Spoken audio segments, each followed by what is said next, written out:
খুবই সুন্দর একটি আলোচনা।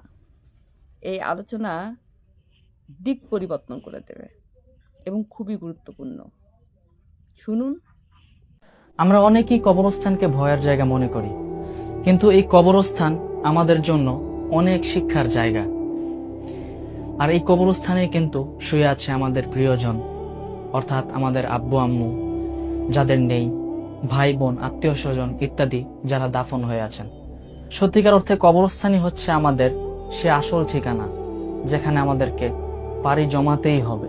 মহান রব্বুল আলামিন কোরআনের মধ্যে যে কথা উল্লেখ করেছেন সেটা আমরা সবাই জানি, কুল্লু নাফসিন যায়িকাতুল মাউত, অর্থাৎ যার মধ্যেই প্রাণ আছে তাকে মৃত্যুর স্বাদ গ্রহণ করতেই হবে। এটা থেকে বেঁচে থাকার কোনো প্রশ্নই আসে না, কোনো সুযোগ নেই। রাসূল সাল্লাল্লাহু আলাইহি সাল্লামও কিন্তু বলেছেন যে তোমরা বেশি বেশি কবর জিয়ারত করো, কেননা এই কবর জিয়ারত করার মাধ্যমে তোমাকে আখিরাতের কথা স্মরণ করিয়ে দিবে। আল্লাহু আকবার।